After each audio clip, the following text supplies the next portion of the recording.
Today our focus is going to be on lesson 6 of chapter 6, which is solving inequations, focusing on specifically addition or subtraction.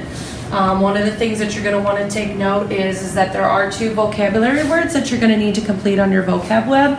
First one is subtraction, property of inequality, and then the second one is addition, property of inequality, and then you have a third one, which is inequality. This, I think, hopefully you will find that when we're working with inequalities, there's a lot of the same tendencies in terms of how we solved one-step equations with addition and subtraction. Okay, difference here though is instead of working with equations, we're going to be working with inequalities.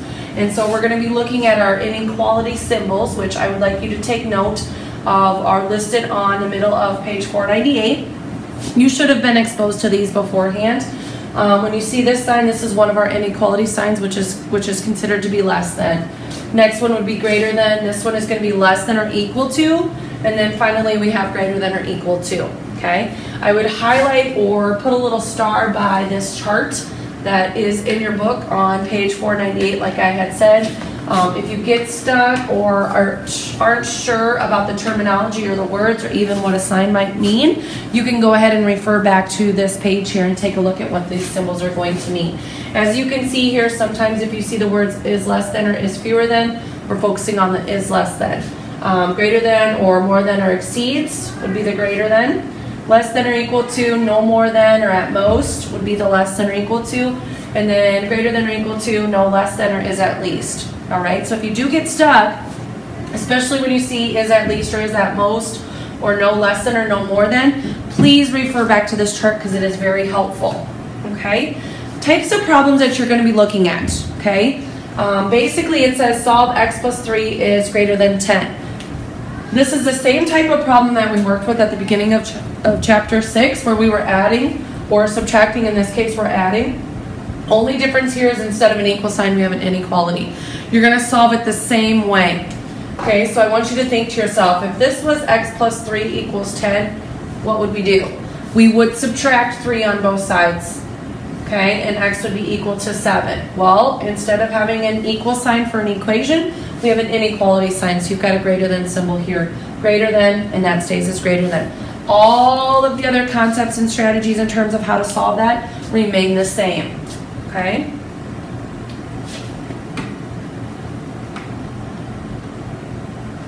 $4.98 at the top is example 2. Again, think to yourself, if this said negative 6 is equal to n minus 5, what would we do? We would add 5 to both sides. So you can see what they've done over here is they're adding 5 to both sides. Negative 6 plus 5 would give me negative 1, would equal n. However, it's not an equation, it's an inequality. And so your symbol was greater than or equal to, so it stays as greater than or equal to. So the idea in terms of how we solve these is exactly the same as if it was an equation. All right? Let's go ahead and take a look at the sample problems that they have here for A and B, and we'll do these together. First one says a minus 3 is less than 8. Okay, well, I've got my variable, I'm subtracting 3, so the opposite of subtracting 3 is to add 3. So I'm going to add 3 to both sides. A is going to be less than 11. Okay, letter B, 4/10 plus y is greater than or equal to 7. What would I do? I'm adding 4/10, so the opposite is to subtract 4/10. Those are going to cancel. Y should equal 6.6. Okay, so again, concept is the same, except I just made a mistake. Instead of equals, should be greater than or equal to. Okay, the biggest difference on these is going to be using those inequality symbols and not making a mistake like I just did in terms of putting it as an equation or an equal sign. Example 3, we have a fraction. So you can see here they're adding 1/2, and that's a plus 1/2 is less than 2. So the opposite of adding a half would be to subtract 1/2 on both sides. Those cancel out. A is going to be less than 2 minus a half is 1 1/2. Okay, now one of the other expectations that they are going to ask you to do is to graph these. Okay, when we're working with situations, when you're graphing these, if they are not equal to it, meaning if it's only a less than sign or a greater than sign, when you graph these, you're going to have an open circle. Okay, this is a less than sign, so we're going to have an open circle on 1 1/2. Now it says that A is less than 1 1/2. So you want to ask yourself, what numbers, when you look at a number line, what numbers are less than 1 1/2? I can check it by saying, okay, is 0, if I plugged in 0, is 0 less than 1 1/2? And 0 is less than that. Let's say that I made a mistake on graphing and I graphed it this way. So if I had a darkened line this way, and let's say I said 3, okay, and I went back and checked it, is 3 less than 1 1/2? Well, no, it's not. So I know that I made a mistake and I should not have darkened it in to the right, okay? So when you graph these, couple things. Number one, numbers need to stay on the bottom of your number line, okay? They should never be on the top. They should always be on the bottom. Number two, open circle is when you're not including it, okay? You are not including it. You fill in the circle if you are including it. So you have a closed circle if you have a less than or equal to or greater than or equal to situation, okay? That's going to be a closed circle. Number three, when you're darkening your lines, please make sure that you darken them, okay? For example, if I have a number line, let's say I have the numbers 1, 2, 3, I'm going to close this circle in on 2, and I've got x is greater than or equal to 2. Well, greater than or equal to 2 would be this way. If I only do that, that's very hard for me to tell which way you're graphing. So make sure that you make this darker and thicker so I know exactly which way that you are coloring that in, okay? And you can tell that that's thicker so I know that you graphed it that way, okay?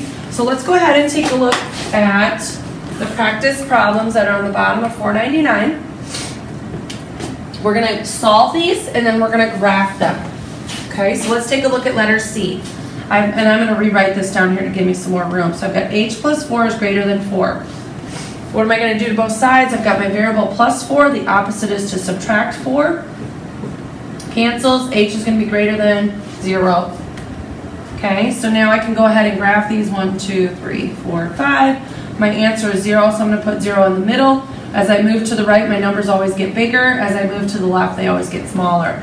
Now, I'm looking at my symbol. It's greater than. It's not including it, so I'm going to leave it as an open circle.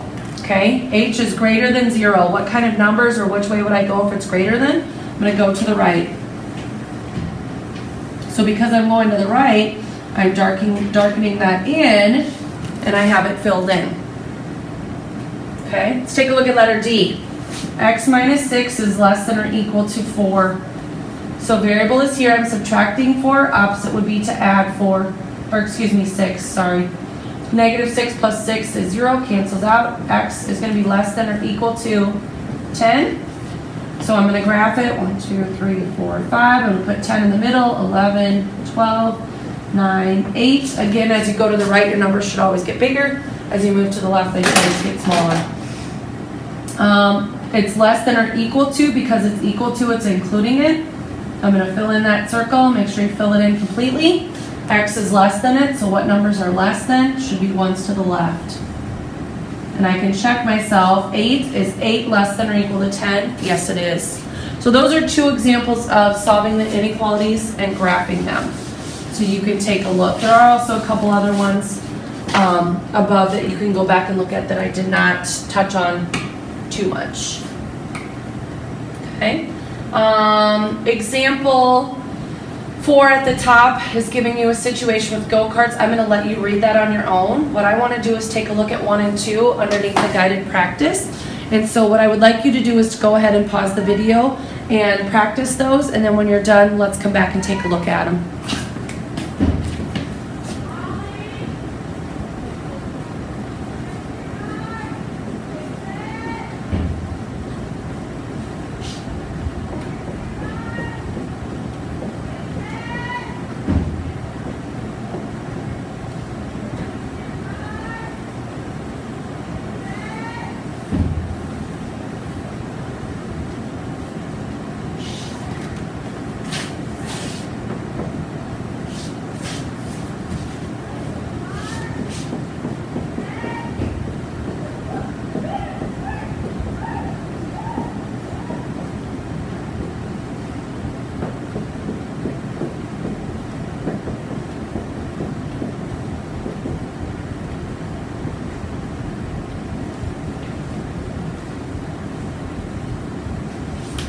All right, let's go ahead and take a look at 1 and 2 under the guided practice problems on page 500.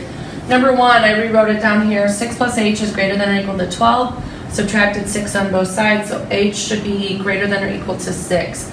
Because it's equal to, I have a closed circle on 6, and I'm looking at numbers greater than 6, so I can go back and check it. Is 9 greater than or equal to 6? It is, and I've got that darkened into the right. Number 2 over here, I've got 14 plus t is greater than 5. So I went ahead and rewrote it down here. I'm subtracting 14 on both sides.